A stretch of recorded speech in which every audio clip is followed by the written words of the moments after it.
Horowitz and the crew at the Oregon Poison Center. It is October 2023, and for the fall season, we have our journal club on a toxic lunch, and we will proceed through 10 items on the menu. The first item is nachos, followed soon by salsa, but let's start with the nachos. Colleen, tell us about the most recent nacho problem. Okay, yes. So, this paper I had seems pretty pertinent given some recent events in France. This is a epidemiologic kind of look back at an outbreak of botulism in California in 2017. So California typically has just 1 or 2 cases of botulism a year, but in a relatively short period of time, in early 2017, they had 5 cases jump up in the same county, which obviously set off some alarms. They ended up having a total of 10 cases, of which 7 got intubated and 1 unfortunately passed away. And I thought this paper was a really interesting look at kind of the back end of the public health department's response to that. So they came in, unfortunately a lot of the patients were seen in emergency departments and clinics 2 to 4 times before being diagnosed, so a lot of them were pretty far along by the time they got diagnosed. They were intubated, so a lot of the interviews happened with family and friends. But of the 9 they were able to interview, they were able to identify that 8 of them shopped at the same gas station and bought the same product. In this case was heated nacho cheese, and the last person denied eating the cheese but was an employee of the gas station.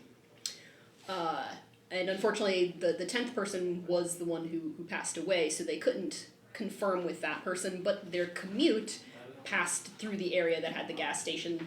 Very easy to imagine the person could have stopped for some food. So once they'd identified a likely location that this may have occurred, they went in, they already were suspicious of the cheese because of what people said they'd purchased, but they tested a ton of different things and did find a large amount of Clostridium botulinum in the nacho cheese. They found that the cheese supposed to be used within 5 days. When they took it out of the store, it had been opened at least 21 days, and when the first person ate out of it, it was already 5 days past its expiration date, so we don't know how long it was open, but longer than it should have been, and it was almost 30 degrees cooler than the heat it was supposed to be kept at, and they hadn't opened it the way they were supposed to, so definitely a lot of reasons why this case of cheese might have become contaminated and started to grow things. Happily, they didn't have this happen at any other gas stations with the same cheese. I was pretty impressed. They actually went back to the company that sold it, which had retained a couple bags of this lot, which they were able to turn over to the health department for testing, and confirm that, when this left our facility, it did not have botulism in the lot. So it unfortunately did happen at the gas station. So yeah, I thought it was a really, really in-depth look. They did serotype testing on all of the patients, which some of whom they were never able to cultivate any botulism from because it's not that easy to do. But for the ones that they were able to do the serotype testing successfully, a lot of them had the exact same, very, very closely related botulism to what was in the nacho cheese. But they also found multiple strains, which their conclusion was this nacho cheese was growing at least 3 different serotypes of botulism in it. So it was a real party in that cheese. I beyond just the public health side of things, on the emergency medicine side, I thought it was really unfortunate, but perhaps not surprising, that most of these people took a lot of visits to get identified, and they all started having their symptoms relatively soon, but one of them took 22 days to get a diagnosis, and that's sort of par for the course with botulism. It's a tough one. Yeah, we often miss the first couple of cases until it's obvious that there's an outbreak and widespread, publicized, and people come in with things as benign as a sore or scratchy throat or trouble swallowing, which may be attributed to, again, sore throat until it gets progressively worse.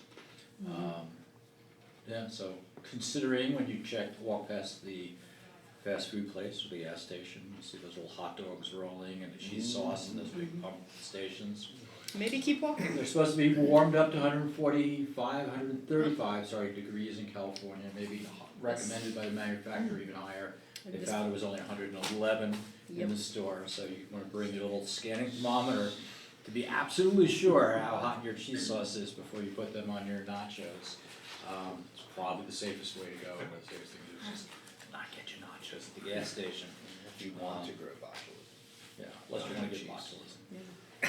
Turns out this is actually the preferred substrate for botulism. Maybe our labs should use this for cultivating it. Who knows? Yeah, it grows in anything that's like not very acidic, and they did mention that the pH of this was almost 6, which is within the expected pH of nacho cheese sauce, but is well above the 4.6 that you want to be below to inhibit growth. So it's a good medium for botulism. All right. So that is the nachos. Now you can't have nachos without salsa. So in the same county, back in old Sacramento, years before that, they had an outbreak with the salsa. Yes. Callie. Yes, so in May 1991, 6 patients in Sacramento, California came down with either cough or asthma after ingestion of one brand of refrigerated Mexican soya salsa labeled fresh.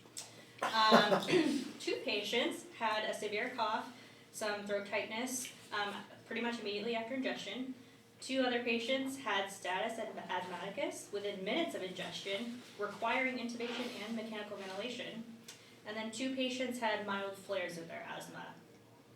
And so when they kind of looked into this, the mean sulfite concentration of the 6 containers that were used was like 1,800 parts per million, which is over 5 times the concentration of 2 other kind of brands they tried to compare this to.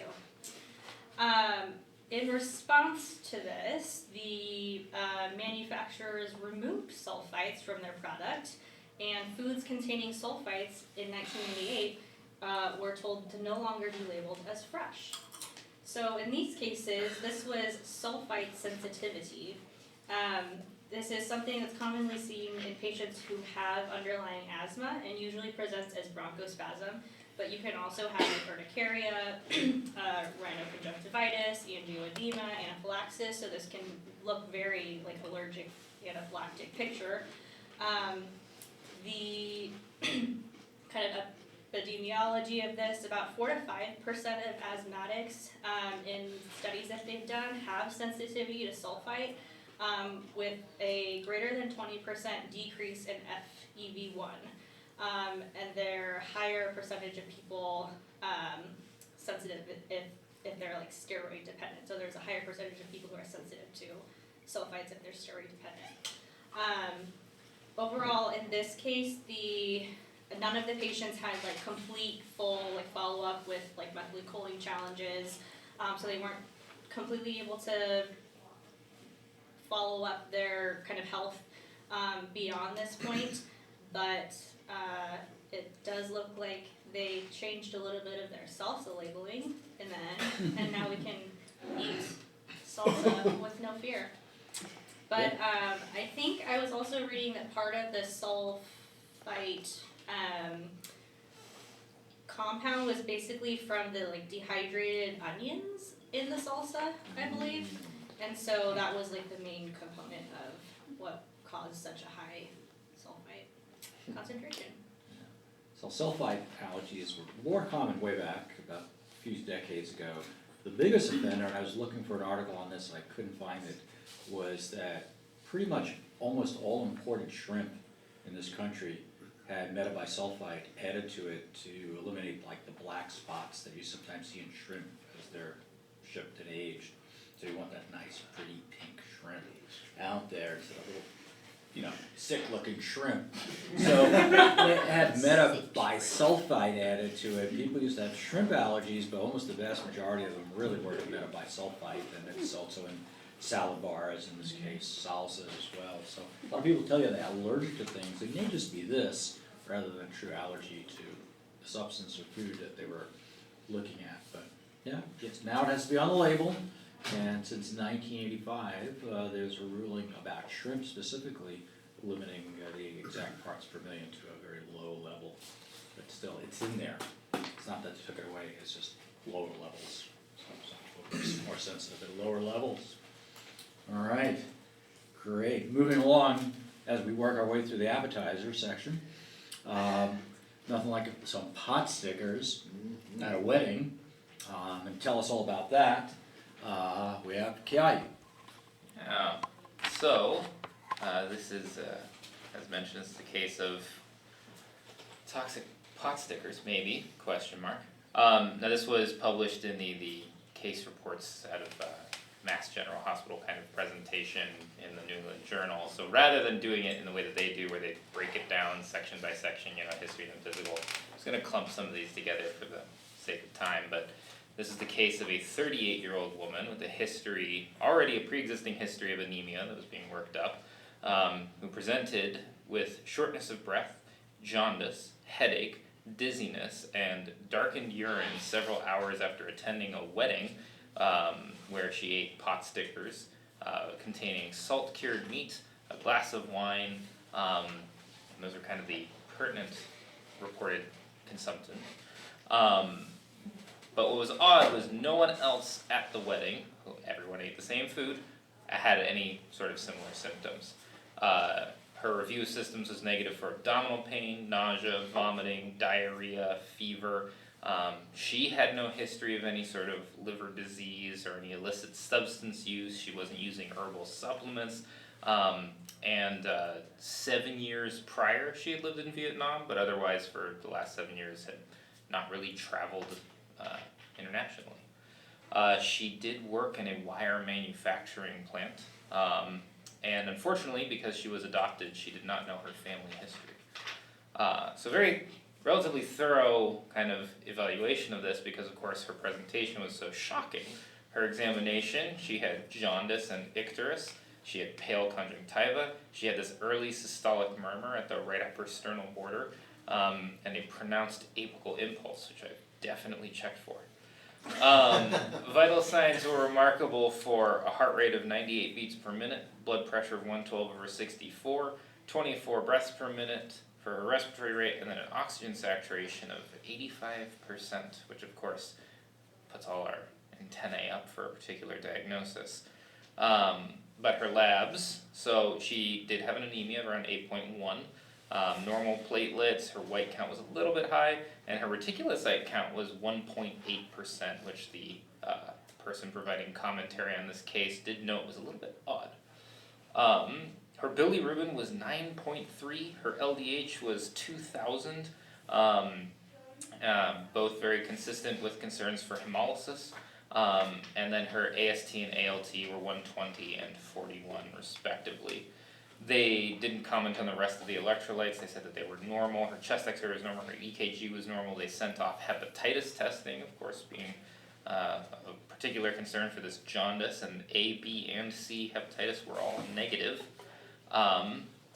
And so, obviously, in this presentation of a person with evidence of hemolysis, anemia, and then this hypoxia versus hypoxemia, the number one concern that was on people's mind was oxidant stress leading to methemoglobinemia. So they sent off an ABG with a co-oximetry that showed methemoglobin of 8.8%. So a little bit elevated, nothing quite what we would consider alarming, or so alarming as to warrant kind of more aggressive treatments, but certainly given how overall sick she looked, the treatment team at that time decided that they should treat with methylene blue. And so they did provide methylene blue. Later on, her anemia fell to 6.5 for the hemoglobin, and she ended up getting transfused with 4 units of packed red blood cells. but because of this anemia, methylene blue administration followed by a further decline in anemia in a person with a diagnosis of an undifferentiated anemia, the thought process suddenly turned to, does this person have G6PD deficiency, which I'll get into in a minute. So they tested the G6PD activity and did note that it was slightly low. It was 3.9, which is just below the lower acceptable limit of normal. And so the case concluded by her eventually starting to improve. But the big issue with this is, and we spoke a bit earlier about methemoglobinemia, where we have the oxidation of our iron bound in heme, resulting in having impaired ability to let go of oxygen, and that can cause the concern, of course, being, 85%, that must mean that they're hypoxic and or we're not getting oxygen to the tissues. But the other half of this being its reflection of an oxidant stress. And so if that is there, that's also damaging the red blood cell and can eventually lead to hemolysis. So kind of those two wings are what we worry about. And in patients with usually a higher level of methemoglobinemia, that's when we start considering giving an antidote to try and turn that process around so that we avoid any of those kind of downstream ill effects. Common things that cause methemoglobinemia are oxidants. So dapsone is, of course, a poster child nowadays. Any of the aniline dyes, we use a lot of those for various testing and other purposes, but pyridium or phenazopyridine is a over-the-counter urinary analgesic that actually is an aniline dye. Primaquine, which is an anti-malarial. Of course, we spoke about the nitrates and the nitrites. Benzocaine, of course, the scourge of every pharyngeal numbing. And then fava beans, of course, everybody's favorite, particularly in the setting of a person with G6PD. So why was the G6PD such a big discussion point in this case? And because the common teaching is that if you have G6PD, we should not be giving methylene blue.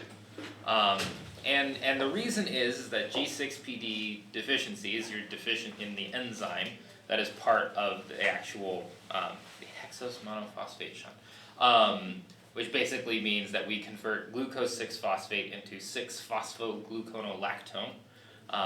Nice, wonderful chain of prefixes and suffixes, but basically the whole process allows us to generate NADP into NADPH. And NADPH reacts with methylene blue to turn it into leukomethylene blue, so that can actually act to convert your methemoglobin back into normal hemoglobin. So in the setting of a person who cannot make the NADPH, we can't activate the methylene blue, we never get our antidote, and on top of that, methylene blue is itself an oxidant.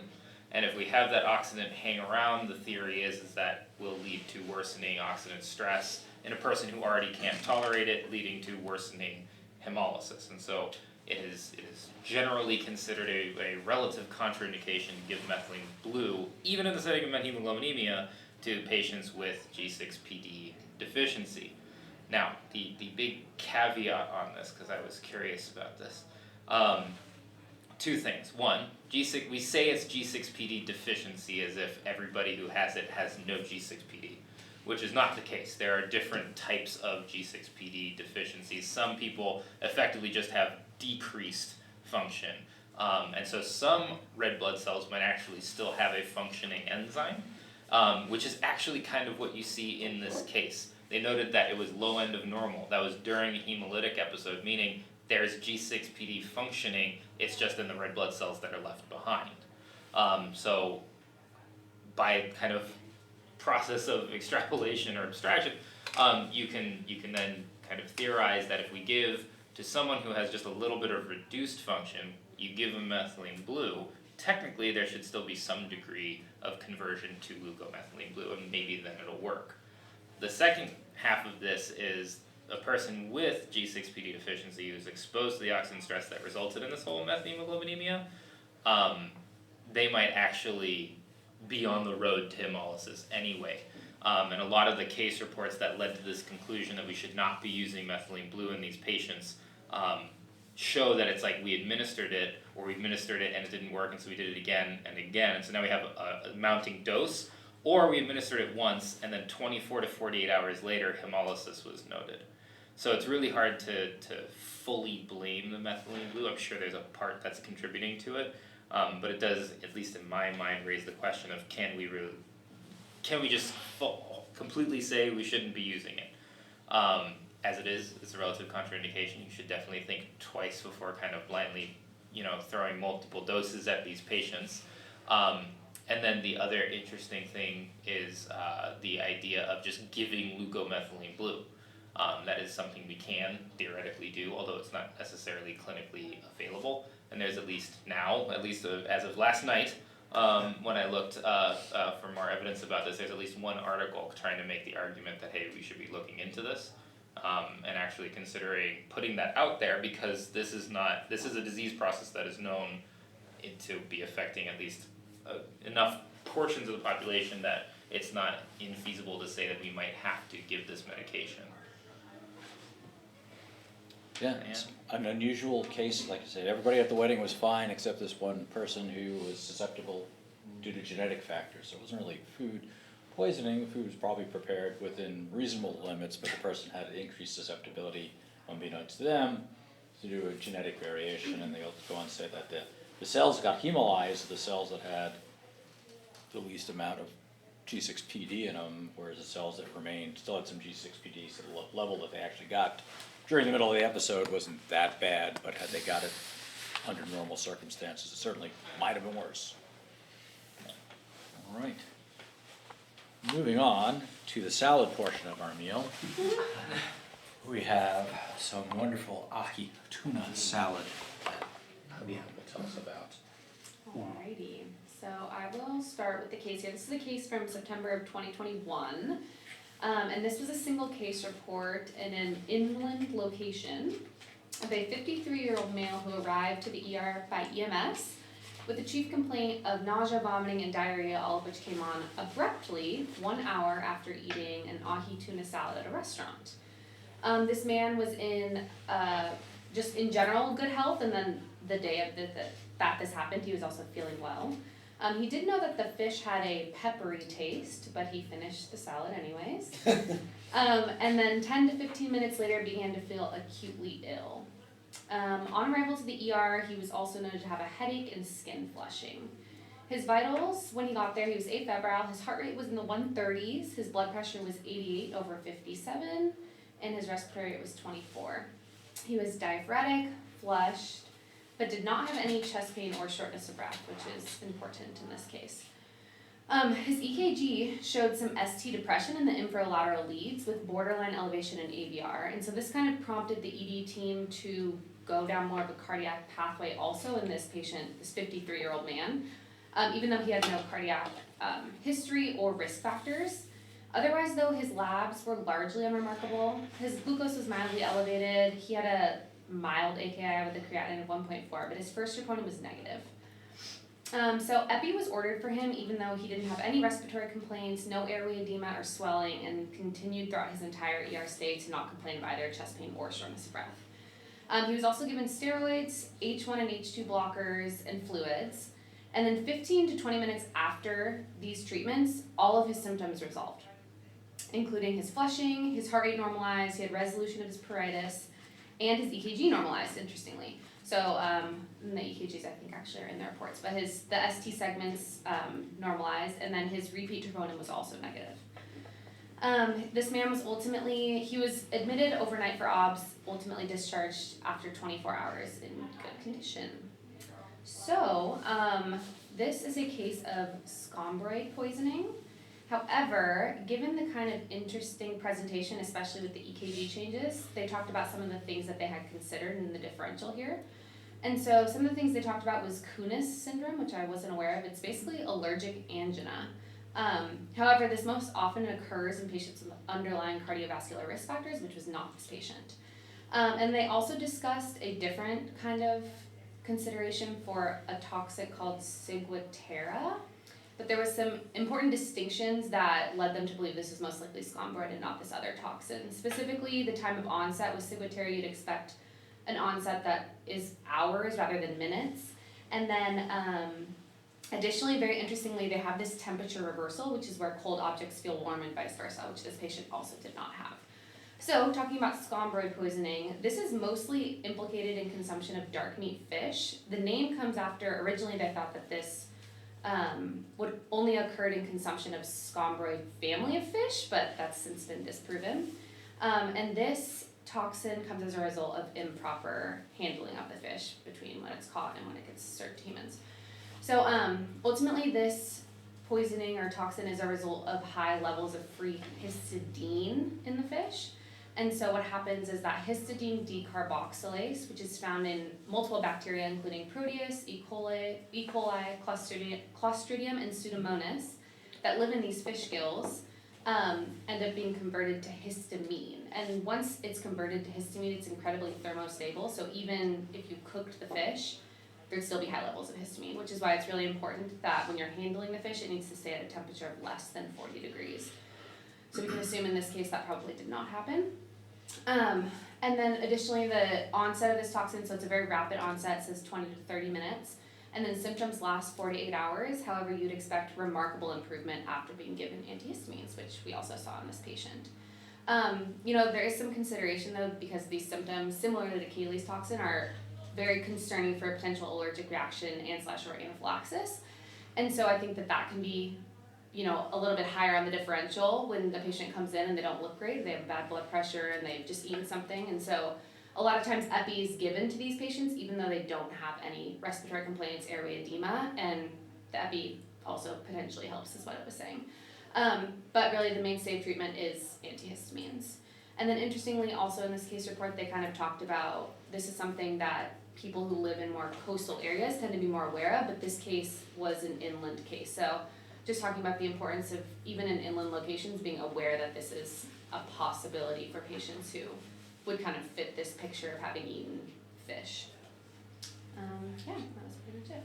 Yeah. So scombroid, I think throughout all your careers, you will see this. This is reasonably common. It often happens exactly like this. It's like somebody or area that's about an hour or two inland from the coast where the fish is improperly not iced all the way and its flesh, which has histidine, like you said, is turned into histamine because it's colonized with a level of bacterial contamination. And too often patients are told, never eat that tuna again or whatever fish it was. And it's really not an allergy anymore. It was an allergy to salsa or shrimp. It's really a contamination of the product. I also brought it in because it did talk about Kuhne's syndrome, which as you said is rare, but people who have allergies can have cardiovascular EKG changes and sometimes go down the whole cardiac code, pathway without them finding any coronary artery disease per se. So, something important to know. With more fish on the menu on our main course, Sammy, one of our favorite fishes is buffalo fish. Yeah, especially me, a lifelong Colorado buffalo. This is the main fish we eat on campus, of course, that Weissenbergers. My paper is about a HAF disease from the buffalo fish.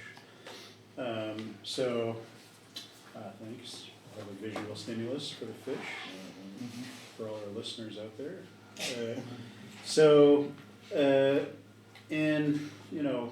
Without creating too much of a suspense, the issue with this fish is that you can get what's called HAF disease, which is characterized by developing rhabdomyolysis after consumption of freshwater fish.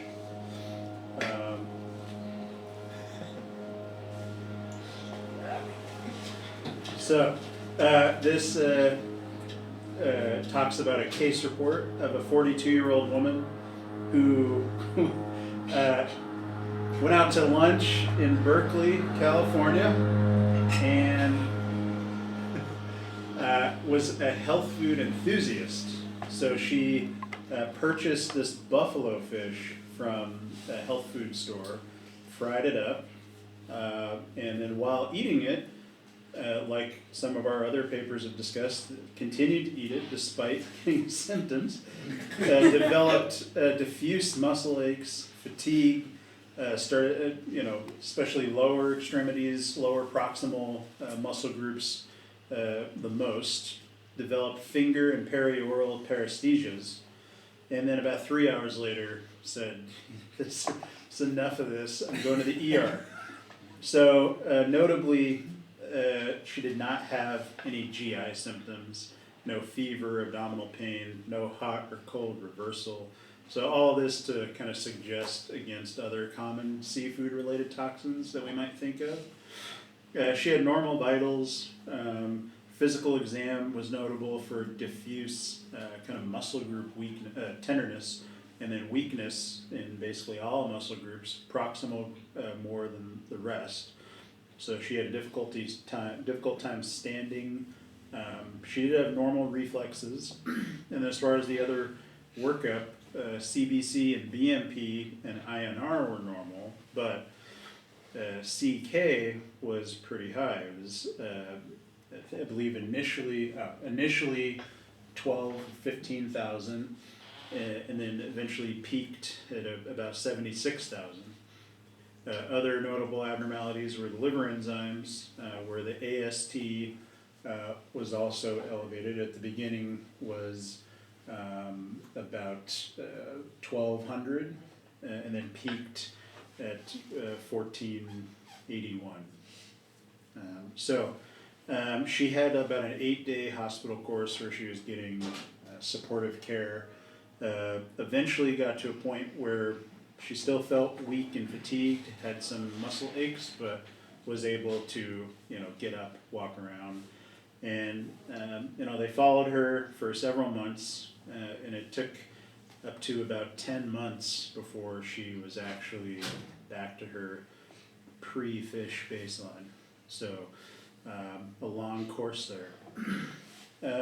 So they sent this fish for analysis, and then sent part of it also to what I'm imagining is some secret fish vault where they store other cases of suspected half-diseased fish.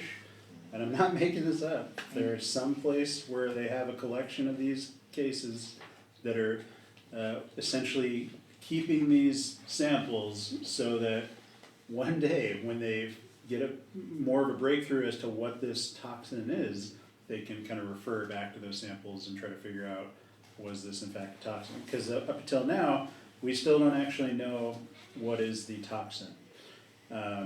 So other notable features of this case was that the patient also had these neuro and cognitive difficulties, described being unable to read more than a few pages at a time.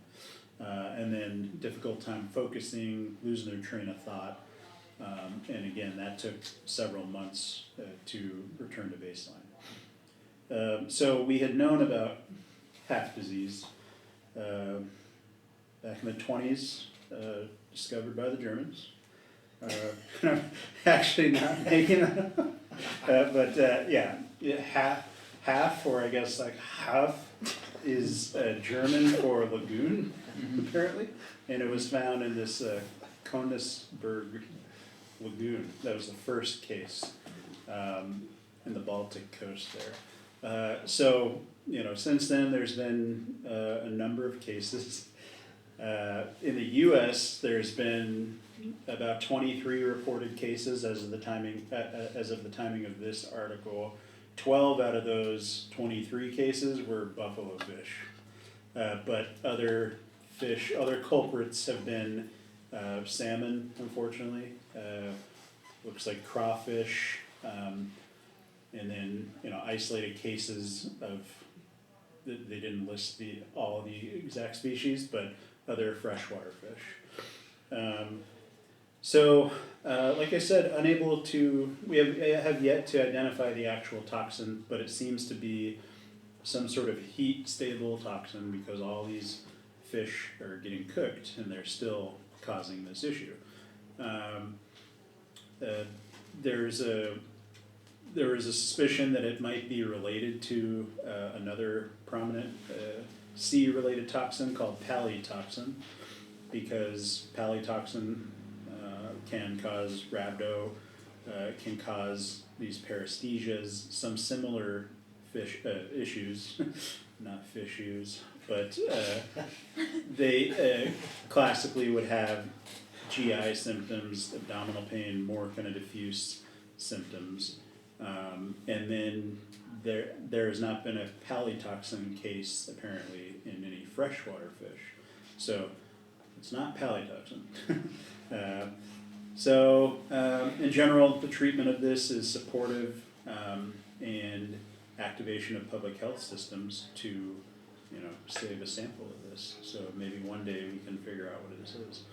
And as of an article, again, talking about HAF disease, from 2021, they still were calling it unknown toxin. So this case report was from 2013, but unfortunately, it's still a mystery. It's happens episodically, and it seems to be multiple fish species, so it's probably something gets bioamplified, like a harmful algae bloom, or toxin, like a palytoxin, like other toxins we'll talk about shortly. Yeah. But buffalo fish was sort of the big one that happened first, and now it's also raw fish. Notably, in Brazil especially too, raw fish. Notably, the buffalo fish is pretty tasty. Some have described it the best tasting fish that no one eats. So it's unfortunate. But so it seems like one of those things where not every buffalo fish you eat is going to have, you're not going to get HAF disease, and it apparently is delicious. So, but eat it at your own risk. Sometimes we back into the diagnosis because people get a Chem 20 and they find the transaminase is elevated and they presume it's some liver toxin, but it really isn't liver, it's muscle. It's one of the few things that is directly myotoxic. What it is, we don't know. One day we'll find out. So send your buffalo fish, in those cases, to Dauphin Island, Alabama, which is where the FDA facility is. One day they will unravel the mystery of HAF disease. I like that. All right. While still having the fish on the menu and having recently come back from Canada, we cannot leave our toxic lunch without talking about Canada's very own domoic acid poisoning. Emma? Well, I was gonna bury the lead a little more than that, but yeah, this is really seafood heavy, y'all. Okay, I'm gonna talk about an outbreak of toxic encephalopathy caused by eating mussels contaminated with domoic acid. This happened in 1987. In Canada, there was this outbreak of an acute illness which was characterized by GI symptoms and unusual neurologic abnormalities. And these occurred among persons who had eaten cultivated mussels. And this article really goes through sort of how the health department in Canada solicited reports from the public and compiled those and sort of had this public health response to a new syndrome.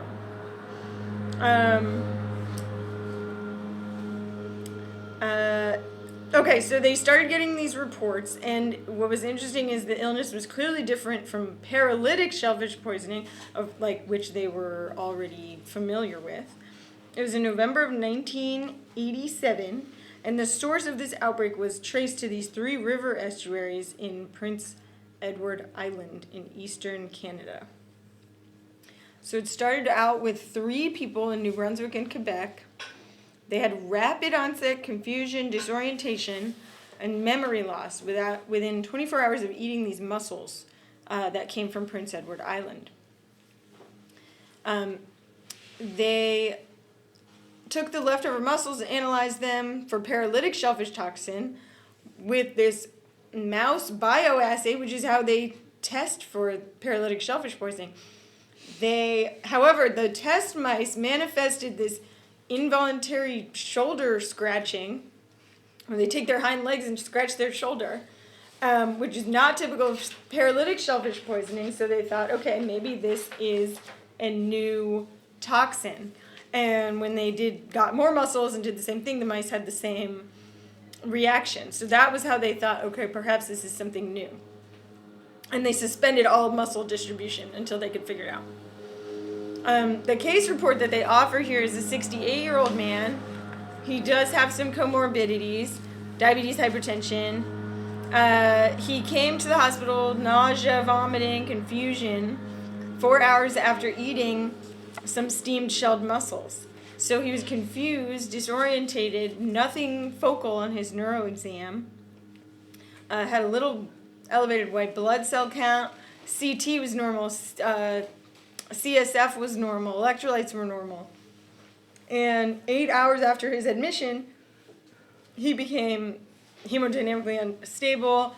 He got intubated for profuse respiratory secretions. He had a labile blood pressure. He was completely comatose. He had these unusual ocular movements with a disconjugate gaze and grimacing. But the EEG didn't show any epileptiform activity. His hospital course was very long. He was there for 86 days, and he was sent home with severely incapacitated by poor short-term memory. So just to go back to the sort of public health response, the Canadian Health Department had to determine, okay, what is a case of this? Now that we're hearing these reports, after we got these first 3 reports, we got to say, what is a case? So they defined the case as vomiting, diarrhea, or abdominal cramps within 24 hours after eating mussels from Prince Edward Island, or one neurologic symptom within 48 hours. And that could include confusion, memory loss, disorientation, seizure, coma. And the local, so you would call this hotline, and you'd be referred to a local public health department, and they would do this standard questionnaire. And so they received all the questionnaires, and that's kind of how they characterized what happened with these cases. To talk a little bit more about these laboratory studies they did, they took the mussels and they do hot acid extracts of the mussel, and then they inject it intraperitoneally into these mice. And this is apparently how they've always tested for paralytic shellfish poison. But again, when they did this to the mice, they would get this scratching reaction. And that kind of helped them later on to determine, to help identify the domoic acid. And so here's about the cases that they got. They got 250 reports, and 107 met that case definition of GI within 24 hours, neurologic within 48 hours. They got 99 questionnaires out of 107 who met the case definition, so that's not bad.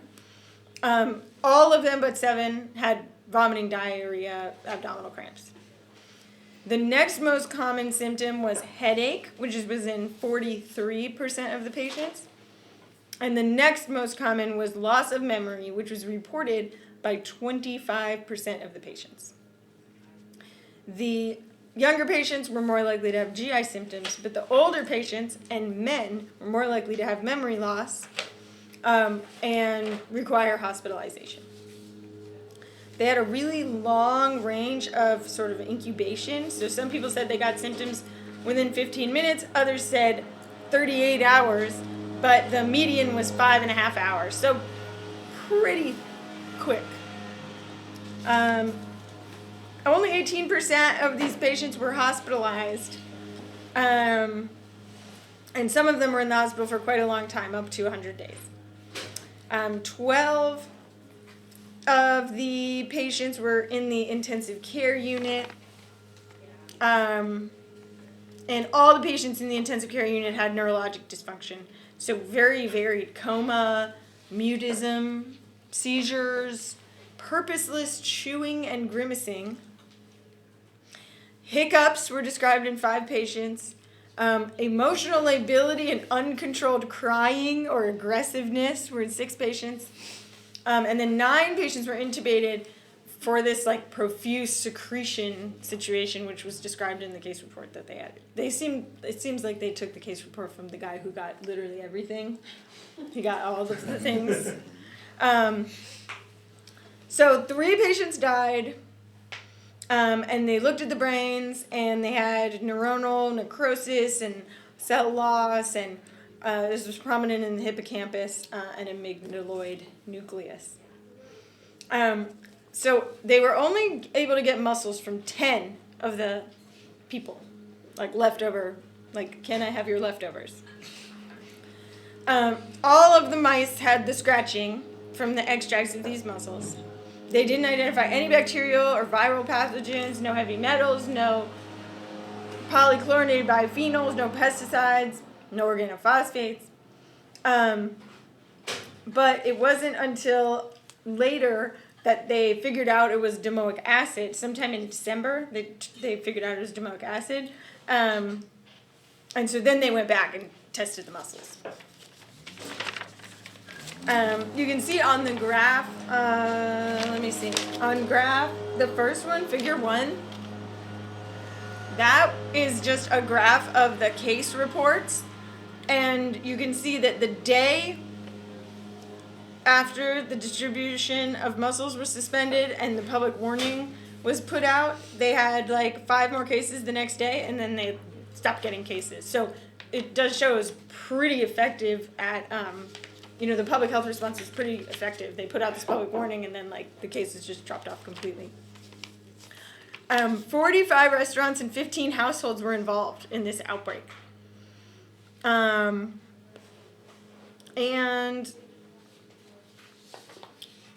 let's see, a little bit of discussion.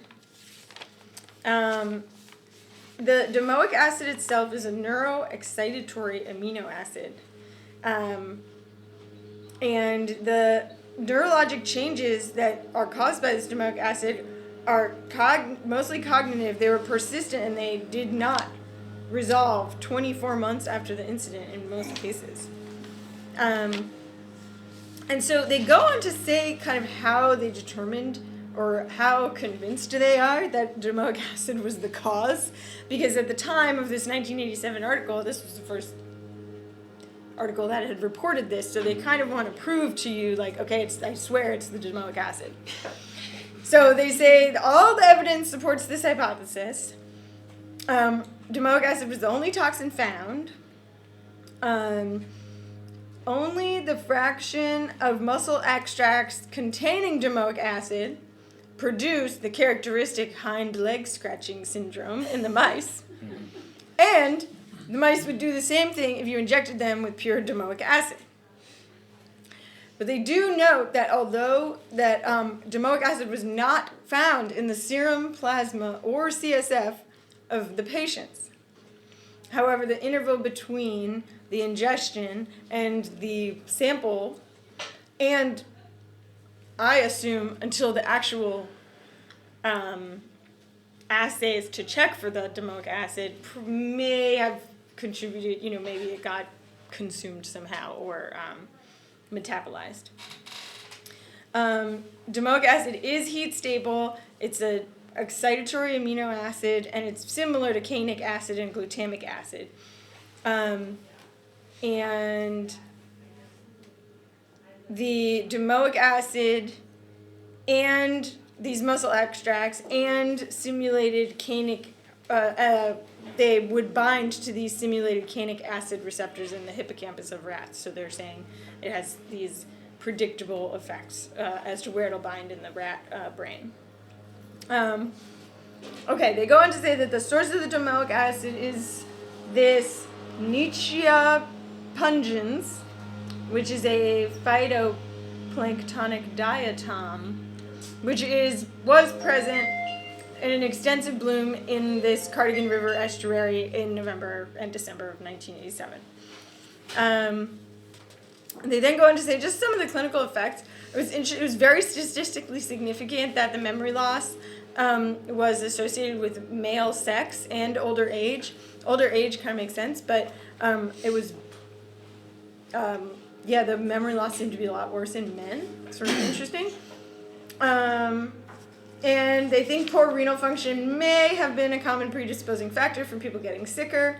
But also in the 10 cases where they had available muscles, guess what? The ones with more domoic acid got the patient sicker. So just some limitations as far as what they wanted to do different in a future outbreak. Probably not all cases were reported, obviously, but because only selected symptoms were included on this questionnaire, the occurrence of other symptoms in this total syndrome couldn't be quantified because there was no place to report like other associated symptoms. And then they cut off the case definition at you had to have a symptom at 48 hours, but some people may have gotten symptoms after that and then they wouldn't be included in the case definition, and so they think that they probably underestimated the total incubation period. And that's about it. But now all muscles are tested for domoic acid, and so basically there's never been another case in Canada, and we get some occasional ones from self-harvesters, but I've never had one personally. We've had paralytic, but not Right. the domoic acid. All right, so this is like the first demonstration that this new foodborne disease was related to a big outbreak over 200 people. Yeah. And very quickly, they descended on Prince Edward Island, figured this out, put out the warnings and stopped the production of the mussels from this one river estuary. And they found it, domoic acid, defined it, and they found Nitzschia pungens as the source of the harmful algae bloom. Now, why is this all relevant to us way out here in Oregon is that we have Pseudonitzschia australis, another harmful algae bloom that does affect the Oregon and Washington coast every year. And they do test for domoic acid up and down the coast every year, and usually by midsummer, some of the species are banned or not allowed to be harvested if you follow the ban. Not everybody listens, so there's always get a case or two that slips through. Well, there was a big outbreak here in 1991, not as big as this, but small numbers. And now that you're right, they check as much as they can check, but people who just go out and go clamming, it's not just mussels, it's clams and anchovies and a variety of other species that are bioaccumulators of the toxic harmful algae bloom and the specific toxin domoic acid, of which has multiple congeners and derivatives that all act pretty much the same but different intensity. But an important one from a tox point of view, because very few people ever talk about domoic acid, and we're just in Canada.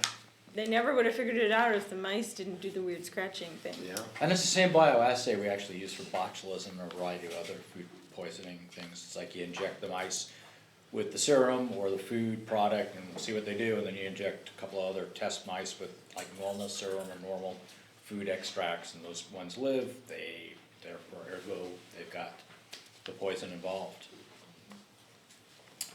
Well, if that's not enough for you to knock off eating fish between his last 3 cases, let's see what happens with a meat lasagna. So, Gabe, tell us about that one. What could go wrong? Alright, so this is a case published in Frontiers in Pediatrics last September of 2022. Titled Multi-Organ Failure Caused by Lasagnas, a case report of Bacillus cereus food poisoning. So this was an 11-year-old who suffered multi-organ failure, rhabdomyolysis, DIC, and AKI secondary to Bacillus cereus food poisoning after ingesting leftover 3-day-old lasagna. And she required PICU admission for mechanical ventilation, hemofiltration, high-dose vasopressors, and antibiotics. So kind of the scenario, there's, it's a typical family, 13-year-old and 11-year-old sisters. The summer had been especially warm, it's at 104 degrees during the daytime. And on this particular day, this 2 sisters ate leftover lasagna that had been prepared 3 days prior and stored in a faulty refrigerator. And both sisters, in line with our other cases of people, they reported a smelly and bad taste of old cheese, and the 13-year-old stopped eating after a few bites. However, the 11-year-old says ate the entire platter of lasagna. Within 20 minutes, both subjects began suffering abdominal pain and emesis. After 6 hours of these symptoms, they were brought to the ER. They were demonstrating clinical signs of dehydration, though their labs were unremarkable at this time. They were both started on IV fluids. The 13-year-old improved quickly and was discharged after 48 hours of observation. The patient in the case report, so previously was healthy, 11-year-old female, and I'm not sure that she necessarily improved with the fluids initially, but then after 24 hours after admission, she began complaining of chest pain and intense abdominal pain.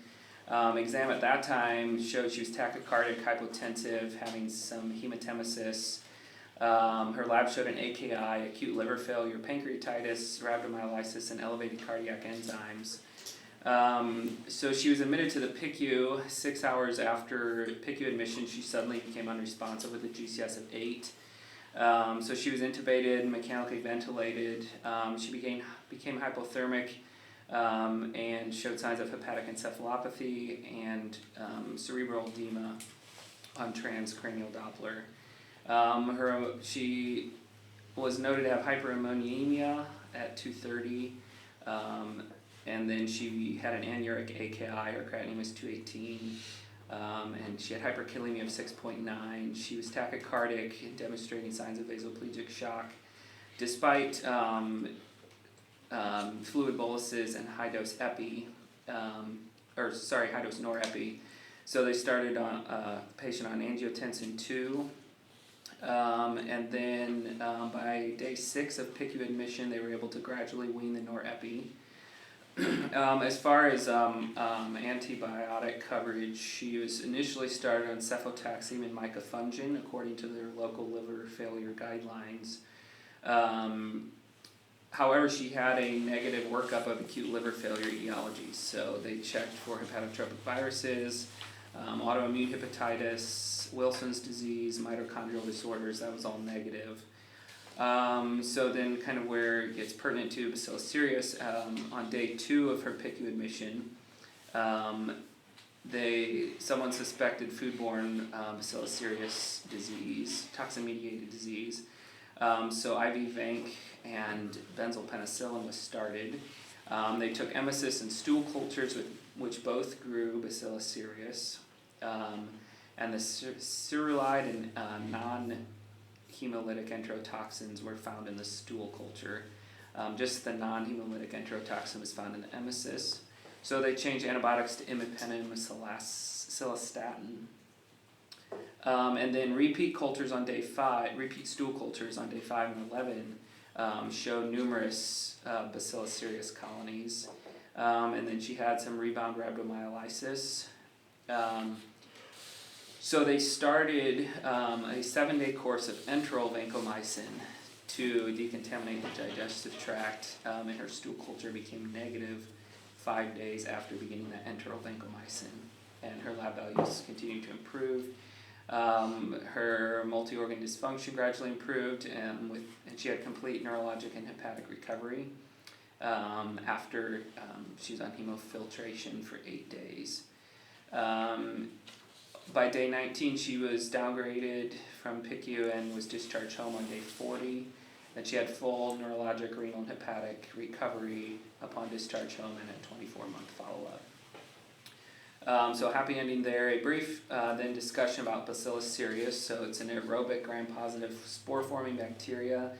It causes 2 types of foodborne poisoning. There can be diarrheal and or emetic, and they're both linked to toxins. So the diarrheal syndrome is caused by the heat labile enterotoxin, which can be in several forms. Pertinent to this case was the non-hemolytic enterotoxin. So this will cause watery diarrhea, nausea, and vomiting. And then there's an emetic foodborne poisoning form due to the preformed toxin in the food. This emetic toxin is called cerulide, and this causes rapid onset nausea, vomiting, and abdominal cramping, and it's resistant to heat and most usual hygienic food procedures. So the emetic toxin directly acts on the vagus nerve and vomiting center in the CNS. with both types of poisoning, symptoms are usually benign. However, there were some cases reported of rhabdo and or liver failure, as well as some lethal cases, but most cases are benign.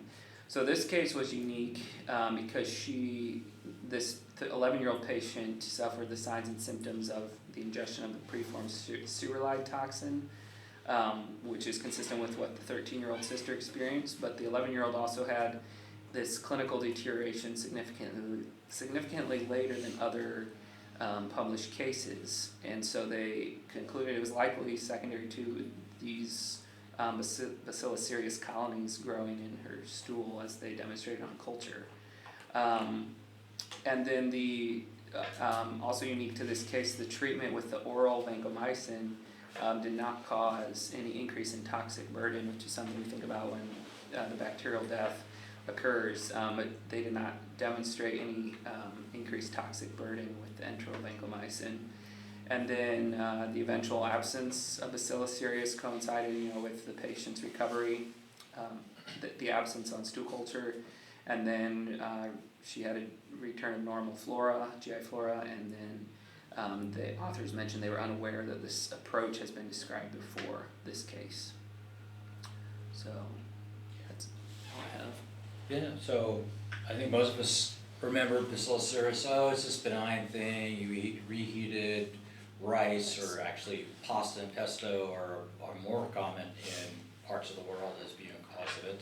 But any starch can harbor Bacillus, and you reheat it. It's been sitting out for 2-3 days. It's almost always the story in every case report I've written. And you develop a hepatocellular injury, sometimes multi-organ system, like in this case, sometimes fatal. For the fellows, the injury is a microvesicular steatosis, so much like Ray's or Rye's syndrome, much like valproic acid toxicity, and often that's the first things we think of because those are far more common etiologies than Bacillus cereulide toxicity is. But this is a toxin-mediated from a spore-forming bacteria disease, and so we get called on these when they happen, which is not very often. It's something to keep our antennas up about when you hear liver injury and someone starting NAC, and the only exposure was pasta or rice. So those happened in France. The other fatal cases were in France. Before we leave France, I have to tell you, we have to jump to the next article, but I can tell you, but before this article came out, we had published a poster, it wasn't even published, we had a poster on 17 cases of what we deemed toxic squash syndrome. Shana Kuzin was the first author, as other people were at Poison Center back then, did that. And ever since that, somehow that poster got put on the web, and every time there's a toxic squash syndrome suspected case anywhere, perhaps in the world, we somehow got called. Since Shana's number was not on the poster, my email was, I took most of those emails. So I was thrilled when not too long ago, a gigantic series out of France with 353 patients was published, and it'll take the burden of the expertise of the sole expertise in the world off my shoulders and back on to the French publishers of this. So, for that long introduction, Nathan, take it away. Yeah, so as you mentioned, this was a retrospective series involving 353 patients that were all reported from the French Poison Control Center. So a few years ago, French Poison Control had noticed an increasing number of calls relating to squash ingestions. There's a lot of varieties of squash out there, some edible, some non-edible. Traditionally, they come from curcubits, which is from the Curcubata, is the genus for multiple squash species, including colocynths, which are decorative gourds, regular squash, zucchini, winter squash, pumpkin, those are all Curcubata. Some squish, or some, it's been a long day. Oh my gourd, okay. Some squishy squash can have a bitter taste, and that's traditionally been used as like a purgative property, which should be a first clue that it's potentially not edible. However, the digestive toxicity of this genus is usually attributed to the presence of cytotoxic molecules called cucurbitacins, my mistake.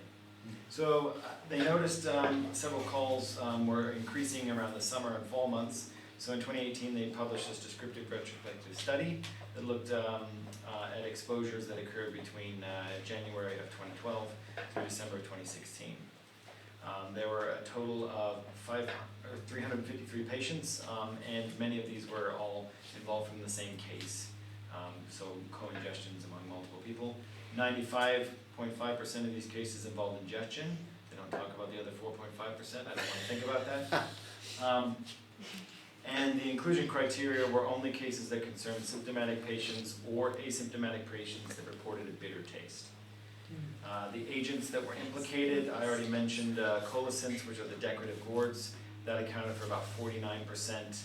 Next was the squash at about 28%, and subsequently zucchini, winter squash, and pumpkin, all in decreasing percentage of these cases. 204 of these patients reported as symptomatic, and they usually involved a constellation of digestive symptoms, including diarrhea, vomiting, and abdominal pain. Some patients had some hypotension and tachycardia, largely related to the dehydration, but there were no cases of death amongst these patients. Now, it is unclear at this point the exact relationship between the cucurbitacins, the bitterness, and the toxicity.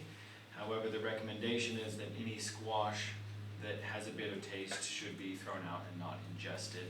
As far as where people get these different kinds of squash, supermarkets sell them either as decorative or food, and it didn't really have a conclusive finding as to where they all came from. A lot of them came from markets themselves. So the official recommendation is any squash that tastes bitter should be avoided, and even some of the more traditionally edible squashes like zucchini, for instance, can have an incidence of this digestive symptom constellation of symptoms that usually revolve around diarrhea and abdominal pain. Yeah, so it doesn't produce a lethal illness like the other couple of ones we've talked about, but certainly discomfort where some of these people are admitted to the hospital for a day or two. It seems, again, the older folks seem to do less well with a dehydrating illness like nausea, vomiting, and diarrhea. They mentioned in the article the Halloween season, we see more with pumpkins, and they see more zucchini and ratatouille and a variety of other things as well. So Halloween's almost here, and so all that leftover pumpkin, probably an early November problem that we'll probably get a few phone calls on, because when we did the 3 or 4 year study, we seem to get a couple every year around the fall. Other countries seem to get it too, and some countries have moved to create regulations on this, but again, these are mostly people growing their toxic squash, so to speak, at home. So yet another toxin on the side dish there. So finally, we have dessert for everybody. Previously it was thought that Listeria monocytogenes was really a soft cheese problem, warm soft cheese that affected people until 2010-ish to 2015, when this report was written about an outbreak, a multi-state outbreak in the United States. Basically, they had been surveilling ice cream, and they said ice cream really shouldn't cause this problem because it's cold and it's frozen. Listeria shouldn't grow in ice cream. But they picked up a couple of cases at one factory that produced ice cream for this company, and they always call it Company X or Brand X or whatever. I'll reveal what the company is because it's well publicized afterwards at the end. Company A's ice cream had Listeria monocytogenes detected, but they didn't really do anything with it. They were doing whole genome sequencing and pulsed electrophoresis to sort of identify it by sort of fingerprinting exactly which ones were involved. Well, it turns out in a hospital in Kansas, they were making milkshakes for everybody with this ice cream. And it wasn't in the first place where it happened, which was in South Carolina, but it was in Kansas, and then a whole bunch of people got sick. Well, not a whole bunch, 4 people got sick in Kansas, considering they rarely have that many people in Kansas ever having listeria, and it was all in the same hospital. The health department stepped in to check it out. They did the same thing, case definitions, and got the ice cream, and cultured it and pulse electrophoresed it and everything else, and eventually figured out it was listeria in the ice cream, specifically the chocolate ice cream cups and the ones ice cream cookies that were available. So careful for those. Then, sure enough, in Texas, some more patients showed up, Arizona and Oklahoma, all by the same company in different plants. And it took them about a year, well, about several months to kind of put this all together, issue the right letters, put together the right warnings, and eventually in April of 2015, which was about a month and a half after the first sort of notation, they were able to like pull the ice cream from the market. The company basically said, we're not gonna distribute it anymore. They kind of took ownership for it. They realized if they made a milkshake, you can't sit it out for more than 2 hours. Again, recurring theme here, something that's left out longer than its usable shelf life is always a problem, especially if it doesn't taste good. And so this was due to listeria. Sort of the teaching points here was ice cream, previously thought not to harbor listeria, yes, and can harbor listeria and can be responsible for multi-outbreaks. They went inside the plant, and part of it was they were hosing down some of the machinery in the ice cream production, and if you get moisture in it and it just sits overnight, you don't really like wipe it completely dry, that sets up the perfect environment to grow listeria. So listeria incidence in the US has been increasing. 3% of US listeria outbreaks were traced to a source, so most of the time they never figure out where it's coming from, although soft cheeses has been the issue. So finally, you can't have ice cream without a cherry on top.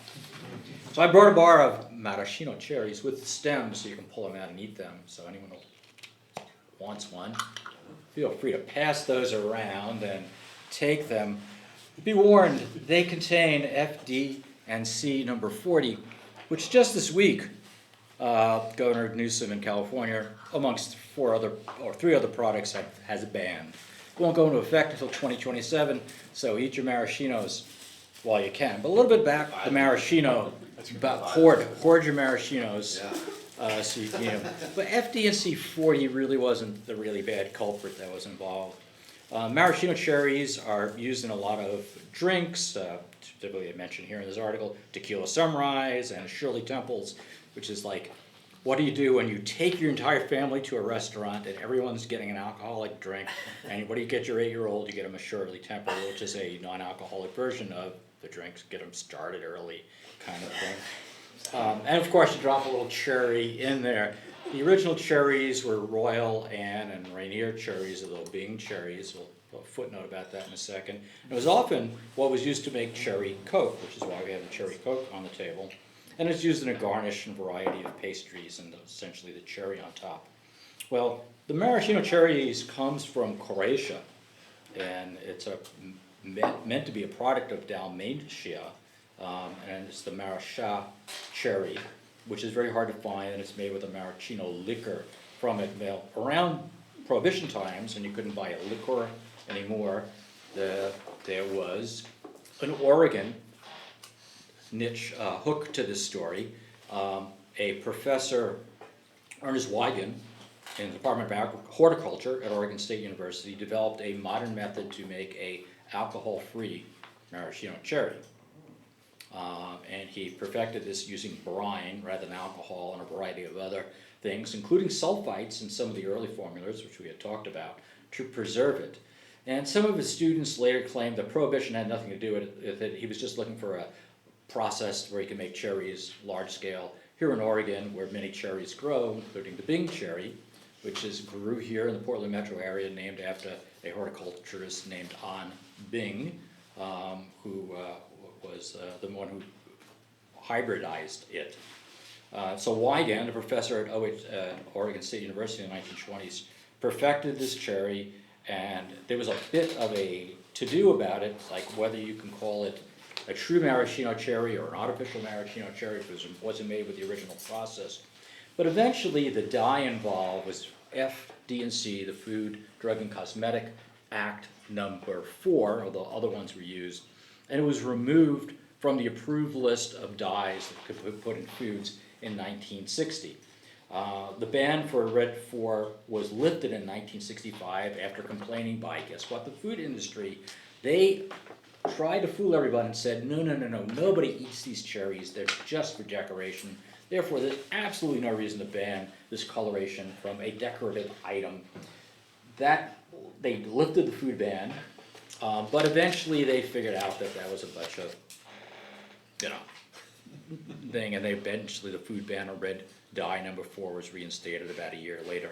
Almost all the maraschino cherries made in America, which are really artificial maraschino cherries, have FD&C red 40 as the colorant in there. Red 40 has been linked, associated, but not proven, to thyroid cancers, and because of that, it was recently banned. It's been banned in Europe for quite a while, and it was recently banned this week.